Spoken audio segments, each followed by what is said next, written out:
Salut à tous. Aujourd'hui, on se retrouve pour un matériel un peu spécial. J'ai pour habitude, comme vous le savez, de traiter des produits sur l'énergie, l'autoconsommation, etc., les pinces ampères-métriques, etc. Mais là, on va changer de tout autre domaine. Je vous ai parlé, fut un temps, de ce petit modèle qui est une valise de diagnostic pour auto. Donc on va pouvoir un petit peu tester. Je l'ai testé pour vous et vous dire ce qu'il en est. Est-ce que c'est convenable pour le tarif? Est-ce que ça marche bien? Vous allez savoir dans quelques instants. On passe directement au générique et on voit ça de suite.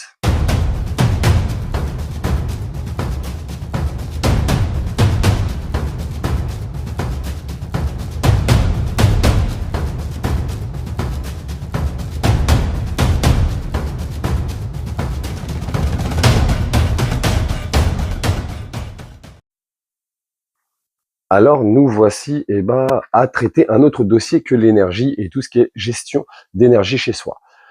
Comme vous pouvez le voir, la valise de diagnostic se présente comme ceci. Donc facile à manier, ça on va pas faire les descriptifs.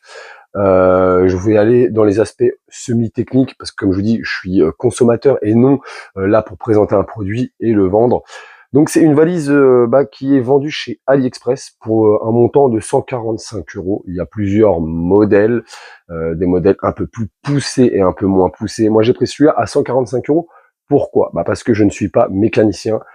C'est juste pour l'entretien de mon véhicule, vérifier 2-3 trucs, parce que beaucoup d'entre nous n'y connaissent rien et font totalement confiance à nos mécanos. Je ne dis pas qu'il ne faut pas faire confiance. Donc pour les personnes qui suivent la chaîne et qui sont mécanos, bien évidemment, il y a de bons mécanos et il y en a d'autres qui restent un petit peu plus compliqués. Je vais expliquer pourquoi. Un exemple tout bête. J'ai un ami à moi qui est mécanicien, qui a fait l'entretien sur un véhicule de week-end que j'ai. Vous allez pouvoir voir c'est lequel parce que c'est sur celui-là qu'on va faire les tests et vous allez voir que ça marche avec pas mal de modèles parce que c'est pas un modèle non plus commun.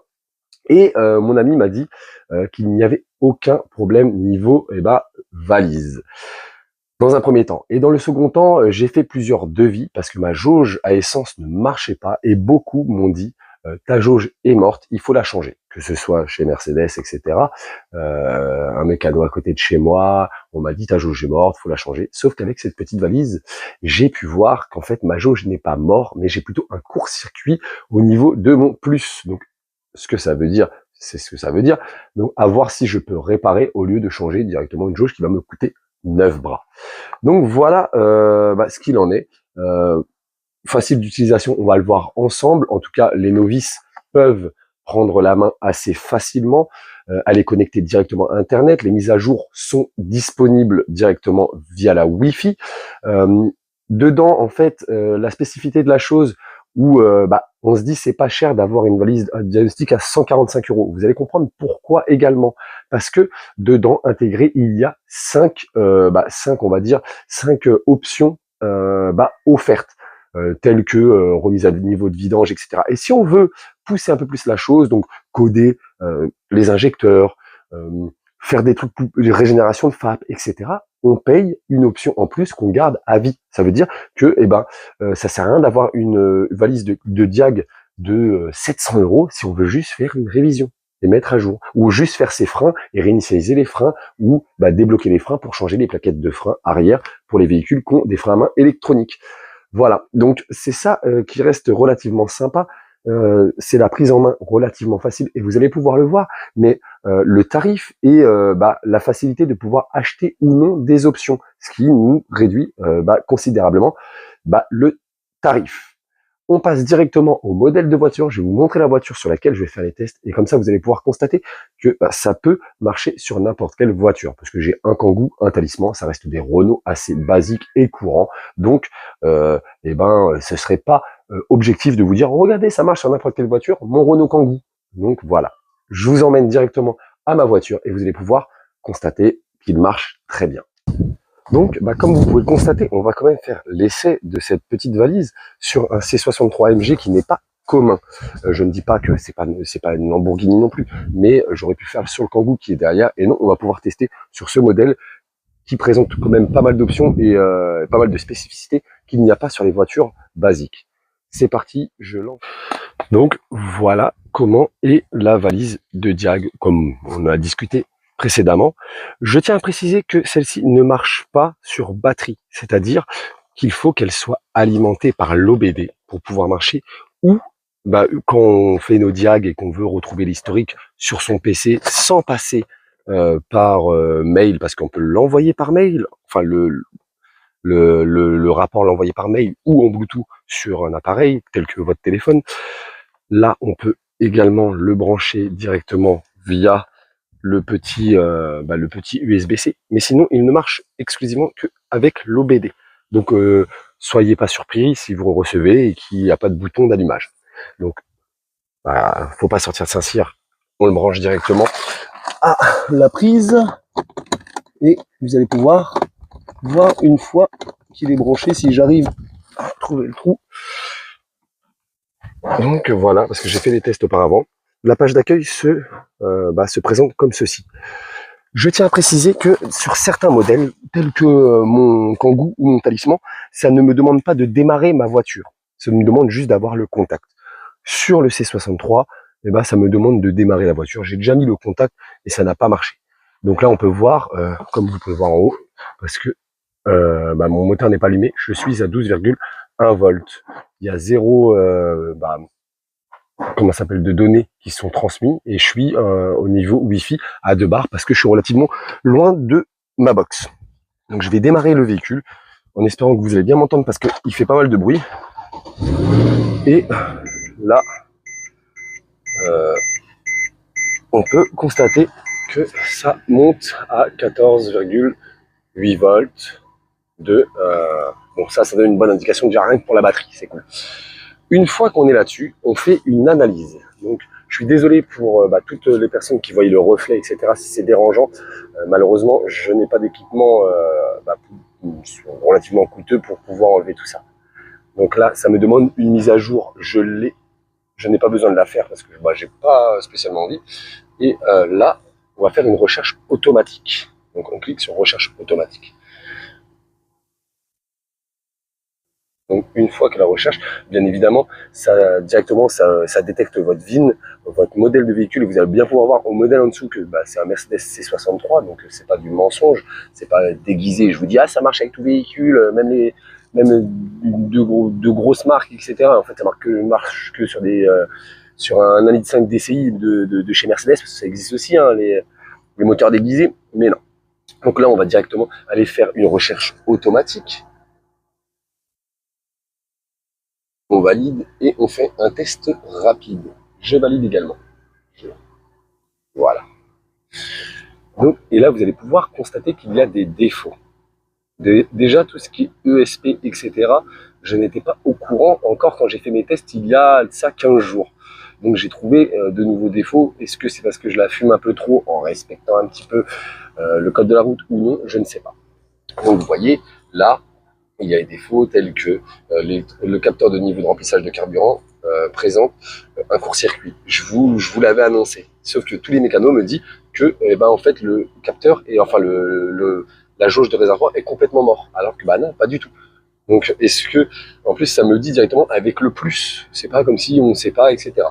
Donc ça reste relativement sympa. Et en fait ce problème-là, par exemple, le code défaut, je vais vous dire une bêtise, le code défaut, celui-là, on peut aller le rechercher directement sur Internet.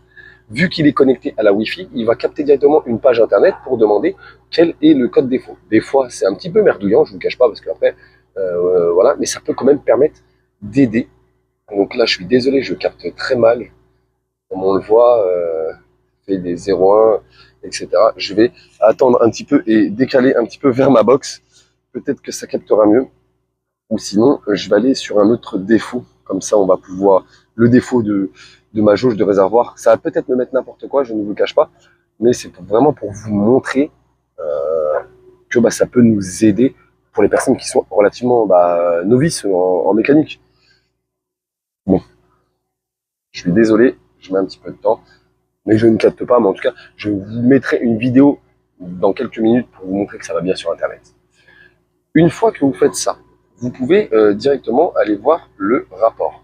Donc vous allez sur le rapport, vous mettez Nani, ça, regardez, je ne mens pas, il y a écrit encore, excusez-moi, AMG 63, 6.3, etc. Hop. Et de là, il y a le rapport et vous pouvez le partager. Une fois qu'il est partagé, vous pouvez le faire soit en Bluetooth ou soit par mail via la connexion Internet. Ce qui est bien parce que en fait, eh ben, ça vous permet de garder une trace. Malgré que la machine garde une trace de chaque diag que vous faites, eh ben, ça permet également de pouvoir l'avoir sur son PC ou à disposition si vous allez chez le mécano. Donc voilà ce qu'on peut dire. Alors, une fois qu'on retourne, on peut aller effacer les codes erreurs. Est-ce que vous voulez effacer les mémoires, enfin les défauts en mémoire? Moi, je vais valider. Regardez. Ah, regardez. Et même ma voiture me dit EBS, ASP, etc. Vous avez, je sais pas si vous avez entendu le régime, mais ça a baissé en régime et ça m'a mis n'est plus disponible, etc. Et là, c'est reparti comme en 40. Donc là, il me demande d'éteindre l'image. Donc, en train d'effacer la mémoire de défaut. Attention, attendre 10 secondes, s'il vous plaît. Honnêtement, ça, je découvre ça avec vous. Je ne savais pas que je pouvais faire ça. Il me redemande d'enclencher l'allumage. Donc, de là, je réenclenche l'allumage et ça fait un traitement de... je crois que, vu que mon véhicule ne roule pas, comme je vous l'avais dit, voilà. Mémoire des défauts, clairement terminée. Et donc, là, j'ai 7 défauts. Système trouvé, 0 DPC. Vous pouvez voir qu'il n'y a plus de défauts. Donc déjà, ça permet de pouvoir effacer les défauts. Et ça, honnêtement, je ne savais pas qu'on pouvait... enfin, normalement, c'est logique, quoi, mais je ne l'avais pas testé. Donc, voilà ce qu'on peut dire. On va finir la session de diag et on va repartir sur la page d'accueil. Sur la page d'accueil, il y a consulter et déposer. Ça, c'est tous les dossiers que vous avez faits. Réinitialiser, c'est réinitialiser le véhicule. Les mises à jour, faut pas être neuneux, c'est les mises à jour de la valise. Et il y a le magasin, c'est ce que je vous parlais. Et là, vous pouvez voir qu'il y a adaptation de l'EGR, etc. Nettoyage FAP, patati, patata. Et chaque option, ils sont disponibles au montant de 29,95 $, ce qui fait 25-27 €, je crois, si je dis pas de bêtises. Mais après, ces options-là restent à vous. C'est pas vous devez acheter à chaque utilisation. Regardez, comme l'adaptation de l'accélérateur électronique. Ça, je ne savais pas que je l'avais. On m'a dû me l'offrir. Par contre, le codage des injecteurs, je l'ai acheté. Je ne sais pas pourquoi, parce que je ne sais pas coder du tout les injecteurs et je ne compte pas en coder. Mais je l'ai acheté. Et regardez, il est disponible en noir. Donc, voilà, ça... Et c'est bien évidemment, quand vous achetez cette option-là, c'est pour tous les véhicules. Ce n'est pas que pour la Mercedes là à l'heure actuelle. Ça reste une option que vous pouvez utiliser sur un Renault, sur un Volkswagen, sur ce que vous voulez. Bien évidemment, je dis n'importe quoi, un FAB, faut qu'il soit équipé de FAB ou autre. Enfin, je sais pas, il y a certains modèles qui ne sont pas équipés de FAB parce que c'est à des Blue ou autre, si je dis pas de bêtises. Et ben voilà. Donc, on va faire un petit point sur ce que vous avez pu voir là et on va conclure cette vidéo par ce point. Et puis voilà. Je vous emmène à mon garage qui est en bordel comme toujours et on va pouvoir faire le point tranquillement. Qu'est-ce qu'on peut dire sur cette petite valise de diag? Vous me connaissez, vous savez très bien que je suis mais super cru. Et honnêtement, pour une fois, et je n'ai rien à vendre, c'est du AliExpress, j'ai pas de partenariat avec eux, etc. Je parle pas chinois. Et tout comme si d'ailleurs, une autre fois aussi, j'ai donné de super qualité pour un produit AliExpress qui est la pince bidirectionnelle. Vous pouvez voir la vidéo. Mais pour une fois, je n'ai rien à dire. Question tarif, 145 €. Oui, c'est un budget. Mais pour les personnes, admettons, qui sont manuelles et qui veulent faire leur révision et réinitialiser sans passer par des micmacs à 2 balles, 145 €, honnêtement, sur une révision où des fois, j'ai envie de vous dire, le talisman, c'est 300 balles pour faire une révision ou 250 balles. Voilà. Pour le C63, je vous en parle même pas la révision. Alors là, je vais chez Mercedes, je perds un rein. Donc, honnêtement, pour moi, pour les personnes qui sont manuelles, qui veulent, moi, je ne connaissais rien en révision, en vidange, en conneries, en plaquettes de frein, je trouve ça génial. Parce que de une, vous pouvez faire votre entretien tout seul. De deux, vous pouvez suivre votre véhicule tout seul. Parce que honnêtement, il y a beaucoup de gens, pour des véhicules comme le Mercedes, là, qui vont dire, oui, alors moi je te conseille d'acheter un véhicule avec un historique top, c'est trop de la bombe, etc. C'est bien, c'est cool, ouais, je suis d'accord. Sauf que quand tu vas chez le Mercedes du coin et qui te met du Eco Plus en comment ça s'appelle, en huile, moi personnellement je sais quelle huile je mets, je prends minimum du Castrol ou des conneries, je sais quelle quantité je mets. je sais je vais pas prendre des filtres carte cash pour mon Kangoo, oui, je m'en fous, je fais de la distribution, c'est exactement comme la Poste, le véhicule, je fais 80 000 km par an, je m'en pète. Pour la Mercedes, ben, je sais ce que j'ai mis dedans. Donc pour les personnes qui font leur entretien eux-mêmes, c'est génial. Pour suivre votre véhicule, c'est génial. Et surtout, comme je le dis et je le répète, donc n'y voyez pas une généralité quand je dis ça, mais pour les certains garagistes qui sont mais vraiment voilà pas corrects et qui vont vous allumer le devis en vous disant il y a ça j'ai vu sur la valise ton turbo il est mort, etc., alors que c'est ta vanegère ou voilà, et ben vous avez fait mon devis, il y a pas de souci, tu rentres chez toi, tu fais un check sur ta valise. En fait, l'autre il me dit c'est le turbo, alors que moi la valise me dit que le turbo ça va bien et que c'est la vanegère. Ah bah, c'est pas le même tarif déjà. Donc voilà, moi je conseille réellement aux personnes qui sont un tant soit peu manuels et qui font leur entretien de pouvoir investir dans du matériel comme ça, pour le simple fait que déjà le tarif n'est pas excessif, le produit reste fiable et en plus de ça vous pouvez augmenter améliorer votre valise grâce aux petites options à acheter en supplément. Donc ça reste vraiment du modulable et en plus de ça c'est une prise en main qui est relativement simple pour les novices. Donc voilà ce que j'ai à dire sur cette petite valise de Diag. N'hésitez pas à aimer la vidéo, à la partager, à vous abonner si vous n'êtes pas abonné parce que ça donne de la force. Je le répète assez souvent en vous disant que plus on partage, plus j'ai de vues, plus j'ai d'heures de vues d'ailleurs. Et honnêtement, je ne suis pas payé pour. Et vraiment, je suis à 1000 heures de vue, je crois, il me faut 3-4 000 heures pour avoir un tant soit peu un minimum d'oseille, et c'est pas folichon.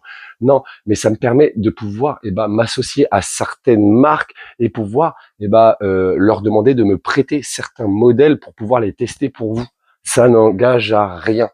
Donc, voilà ce que j'ai à dire. Le tirage au sort est toujours en cours. Dimanche, il s'arrête. Donc, je vous invite également, je vais faire un rappel parce que j'ai eu très peu de participation, ce qui est pas normal, contrairement à la première participation.